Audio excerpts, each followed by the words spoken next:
فرماتے ہیں ہر چیز کی زکات ہے. کس کی؟ ہر چیز کی زکات ہے، لیکن بدن کی زکات روزہ ہے. جیسا مال کی زکات ہے، آپ 100 روپیہ میں 2.5 روپیے جو صاحب نصاب ہو چکا ہے اس کے لیے مال کی زکات فرض ہے، وہ مال کی زکات نکالے گا. اور ایسے ہی بدن کی زکات روزہ ہے. اور اللہ کے رسول صلی اللہ علیہ وسلم یہ بھی ارشاد فرماتے ہیں روزہ دوزخ کی جہنم سے ڈھال ہے. روزہ جب بندہ رکھتا ہے نا تو دوزخ سے وہ ڈھال بن جاتا ہے خود بخود روزہ. ایسے ہی بیماری کی بھی ڈھال ہے. آخرت کا ایک فائدہ ہے، دنیا کا بھی ایک فائدہ ہے.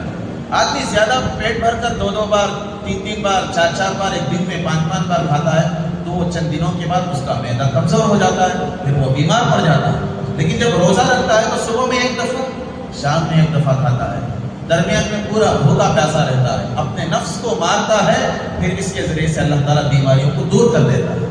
بات سمجھ میں آ رہی نا؟ تو ہر کوئی روزہ رکھے، کوئی روزہ نہ چھوڑے. اگر بغیر عذر کے، بغیر قصور کے، بغیر تقاضے کے کسی نے جان بوجھ کر فرض روزہ چھوڑ دیا تو ساری زندگی روزہ رکھتا رہے، روزہ رکھتا رہے، روزہ رکھتا رہے، اس کو اس ایک روزے کے برابر ہی نہیں کر سکتا. بات سمجھ میں آ رہی نا؟ آنکھ پیر مضبوط ہے، معدہ مضبوط ہے، صحت تندرست ہے، سب سہولت ہے، پھر بھی روزہ کیوں چھوڑتے ہیں؟ اچھے نوجوان روزہ چھوڑ رہے ہیں، بھوک نہیں سنبھالتے، پیاس نہیں سنبھالتے.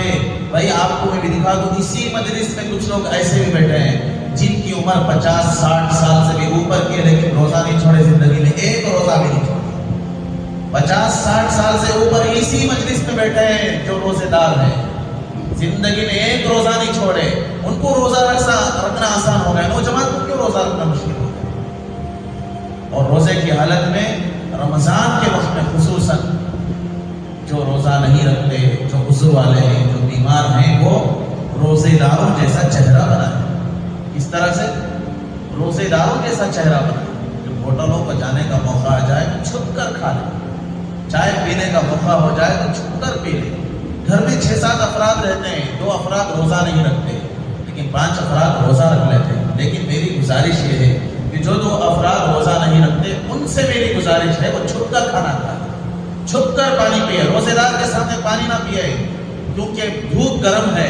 آپ اگر روزے دار کے سامنے پانی پی جائیں گے تو اسے پانی یاد آ جائے گا، اسے اپنی پیاس کی تکلیف محسوس ہوگی. چھپ کر پانی پیے، چھپ کر چائے پیے، چھپ کر کھانا کھائے. اس سے فائدہ یہ ہوگا روزے دار کے سامنے آپ کا جو کھانے والا، پانی پینے والا جو عمل ہے وہ چھپ جائے گا، جس سے روزے دار کے بارے میں آپ کی غمخواری یاد ہو جائے گی، آپ کی ہمدردی ثابت ہو جائے گی. عمل کرنے کی پوری کوشش کریں. اور رمضان کا اتنا پاک مہینہ، اتنا بابرکت مہینہ جو ہمارے لیے اللہ تعالیٰ نے اتنا اچھا موقع دے دیا، اتنا اچھا موقع دے دیا کہ ہم اس میں زیادہ سے زیادہ اعمال کریں، زیادہ سے زیادہ توبہ کریں. اللہ تعالیٰ کو روزے دار کی توبہ بہت پسند ہے، روزے دار کی دعا بہت پسند ہے. اللہ تعالیٰ یہ دیکھتے ہیں میرے لیے بھوکا ہے، میرے لیے پیاسا ہے، میرے لیے عبادت کر رہا ہے، اب میرے پاس یہ مانگتا ہے تو میری عزت و جلالت کی قسم مجھے حیا آتی ہے، مجھے شرم آتی ہے، میں اس کی توبہ کو قبول نہ کروں. راتوں میں کچھ نفلیں پڑھنے کی کوشش کریں کیونکہ دن میں بھی ثواب، رات میں بھی ثواب. اب سحری کے لیے 4 بجے 4:15 بجے اٹھتے ہی ہیں، کم سے کم 2-4 رکعت تہجد کی نماز پڑھیں. تہجد کی نماز ایسی نماز ہے، ایک واحد نماز ہے جو فرض نماز کے نازل ہونے سے کئی سال پہلے تہجد کی نماز نعمت کے طور پر اللہ تعالیٰ نے امت کو دیا. اور یہ تہجد کی نماز ایسی واحد نماز ہے جس میں بندہ اللہ کے بہت زیادہ قریب ہو جاتا ہے کیونکہ یہ نفل نماز بھی ہے اور نام تہجد کا بھی ہے. جب بندہ کوئی سناٹا چھایا ہے، کوئی اسے دیکھتا نہیں، سب خاموشی چھائی ہوئی ہے، اندھیرے میں کھڑے ہو کر 2-4 رکعت نماز پڑھ کے اللہ سے مانگ لیتا ہے تو اللہ تعالیٰ اسے ضرور دے دیتے ہیں. ضرور کیا کرتے ہیں؟ اسے دے دیتے ہیں. وہ اس لیے دیتے ہیں کیونکہ ایک تو وہ سحری کے لیے اٹھا ہے، سحری اس لیے کر رہا ہے کیونکہ سحری عبادت ہے، سحری اس لیے کر رہا ہے کیونکہ اسے روزے میں طاقت ملنی ہے، سحری اس لیے کر رہا ہے کیونکہ اللہ کو راضی رکھنے کے لیے کر رہا ہے. لیکن یہ روزہ ایک واحد ایسی عبادت ہے جس عبادت میں کسی کے بارے میں شرک نہیں ہوتا. وہ صرف اللہ کو راضی کرنے کے لیے روزہ رکھتا ہے. نہ بھائی کو خوش کر سکتا ہے، نہ بہن کو خوش کر سکتا ہے، نہ بیوی کو خوش کر سکتا ہے، نہ ماں کے لیے وہ خوش کر سکتا ہے، نہ باپ کے لیے وہ خوش کر سکتا ہے. وہ سحری اٹھ کر کھانا ہی اس کی ایک دلالت ہے کہ وہ اللہ کو راضی کرنے کے لیے سحری میں اتنی رات کو اٹھ گیا، اب جب وہ سحری کے لیے اٹھ گیا تو 2-4 رکعت نماز پڑھ لے، 2-4 منٹ دعا کر لے، تسبیحات کی پابندی کر لے۔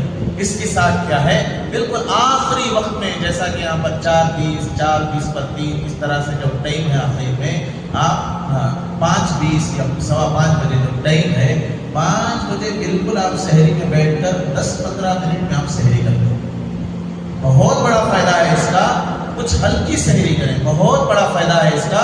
اس میں کیا ہے، آپ کے روزے کو اللہ تعالیٰ طاقت سے نواز دیتے ہیں۔ دنیا میں اعتبار سے اطباء کا بھی یہی کہنا ہے، یہی مشورہ ہے کہ دہی کو استعمال کرے، یا کم سے کم جو ہے وہ ہلکی غذاؤں کو استعمال کرے، جس کے ذریعے سے کیا ہے پیٹ ٹھنڈا رہتا ہے۔ سونف کو استعمال کرے، اور ایسی کچھ جو چیزیں ہیں جو ٹھنڈک پہنچاتی ہیں، ایسی چیزوں کو استعمال کرے جس کے ذریعے سے کیا ہے روزے کی گرمی سے اللہ تعالیٰ حفاظت فرما دیتے ہیں، سستی سے، کاہلی سے، بی پی لو ہونے سے، اور اسی طریقے سے سستی سے اللہ تعالیٰ کیا ہے وہ بچا دیتے ہیں۔ اور سحری کیا ہے اچھے طریقے سے کریں۔ سحری کے بعد کیا ہے وہ فجر کی نماز کا موقع رہتا ہے، بالکل اعلان کا انتظار نہ کریں، اعلان سے پہلے اپنی سحری کو ختم کر دیں۔ آپ کی سحری اطمینان بخش ہوتی ہے۔ بہت سارے لوگ کیا کرتے ہیں، اخیر میں 5 منٹ ہوتے ہیں تو اٹھتے ہیں، اس وقت کھانا شروع کرتے ہیں، اعلان بھی ہو جاتا ہے کچھ نہیں کھا سکتے ہیں، اذان کا وقت بھی ہوتا ہے۔